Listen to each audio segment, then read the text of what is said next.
October is here, and while Halloween brings ghosts and goblins, it's also Cybersecurity Awareness Month. Just like trick-or-treaters, cyber threats can come in disguise. But with the right precautions, we can avoid turning those digital treats into tricks.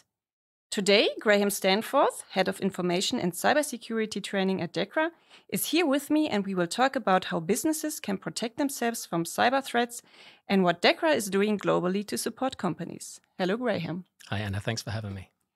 Graham, cybersecurity has become a critical issue for businesses of all sizes. What's the significance of Cybersecurity Awareness Month in 2024, and why should companies pay special attention this year?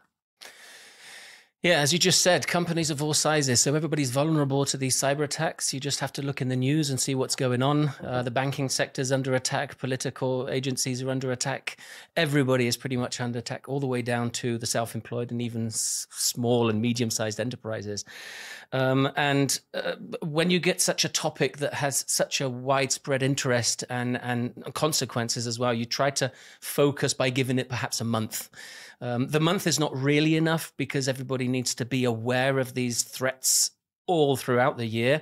But October, so Cyber Awareness Month, is a good time for all organizations to actually try to spread the word to their employees and make sure that that the organization and their IT and information infrastructure stays safe. Mm-hmm.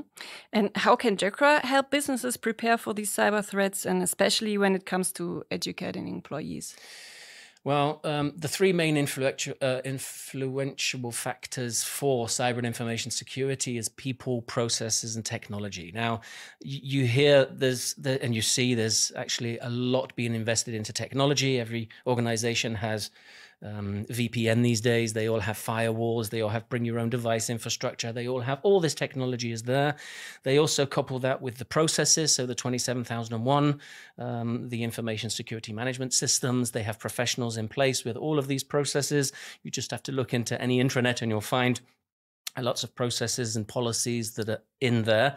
But all of it is kind of relying on the person using this technology and using and hopefully adhering to the policies and making these people aware that the threat is out there and that we could be vulnerable is very important. And that's where the training aspect comes in of putting people on courses to perhaps go into more depth, but even generalities. So how do I update my laptop? How do I update my smartphone? What is antivirus software? How does it work? What are the advantages? And not just that, but if I do fall victim because I was unable to avoid the attack, what do I do? Do I just stick my head in the sand and hope for the best, or do I actually have to report it through the channels that are in place? A lot of people have the fear factor. They think, oh, it was my mistake. I'm going to get into trouble, so I'll just try to hide it. Talk about it. Don't do that. Yeah. You need to report this incident or event so that the organization and the professionals can react.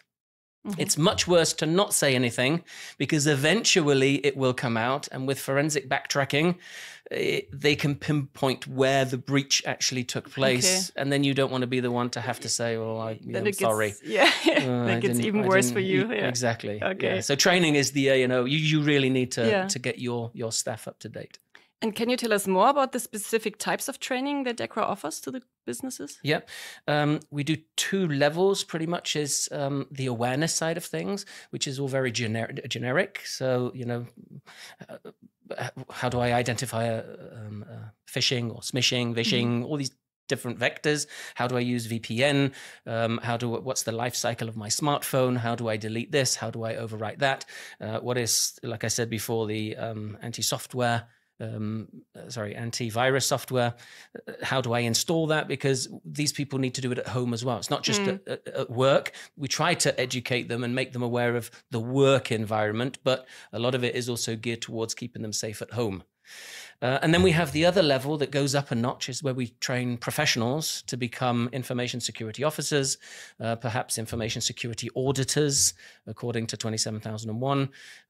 We do NIS2, we do critical infrastructure, all kinds of courses that are at professional level where people can actually go on the market and start earning a wage with that. Okay, so there are all different types of training for different businesses, Yes. right? So how does cybersecurity training tie into a company's overall risk management strategy? Well, anybody that's running a company, as they say, already has one foot in the grave or one foot in jail. They make decisions. They have to try and reduce risk to where it becomes acceptable, because you'll never be able to stamp it all out. There's always going to be an element of risk there, but it has to be acceptable. So they mitigate risk basically using the 4 traditional routes: avoidance, minimization, transfer, and acceptance, the one I've just mentioned. And this falls not in the financial sector, not only in the human resources sector, but also in IT and cyber and information security.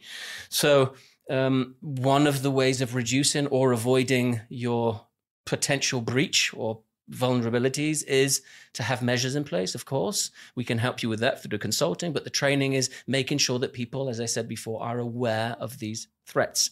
And on the other side is actually getting them up to scratch and up to date with all of the potentially chosen information security management systems that they have in place. Most of them have 27001, which is globally accepted. But if you move into Germany, for example, they have others through the BAC Grundschutz, they call it, which is according to 27001, but it's a little bit different. And for smaller, medium-sized companies, there are other systems out there that are perhaps not as expensive as the 27001. That always starts with risk analysis. They have a different route, but at the end of the day, you're reducing risk to a bare minimum that is then acceptable. The last resort is transfer, where you then insure yourself against a breach, which is also very expensive these days. And looking ahead, what trends do you see in cyber hacking, and how should businesses prepare?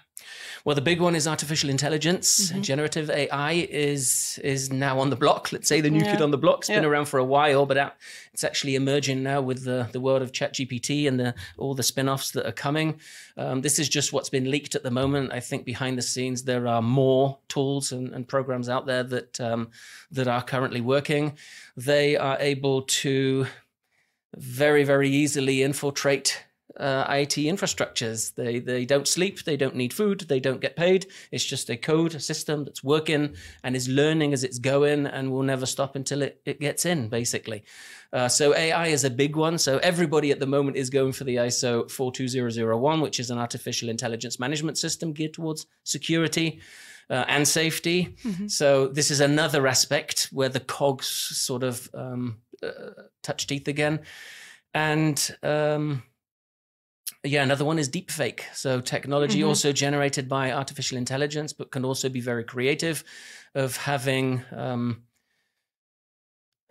artificial intelligence avatars that look like personalities, look like politicians, look like your CEO, look like your grandmother, whatever, sound like these people, need desperate help or need support, need access, need something, which then merges the cyber aspect, the technical cyber side of things, with the social engineering side of things, which is geared towards the human factor.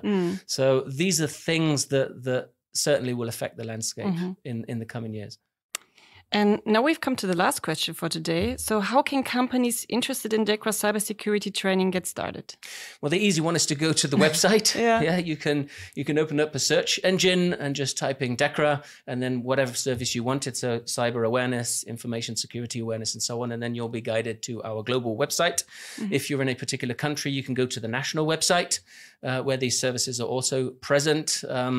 And if you're a physical type of person, then why don't you go into your local branch of DEKRA and ask reception and say, this is what I need, and they'll help you. Okay. Thank you very much, Graham, for your insights. Thank you so much.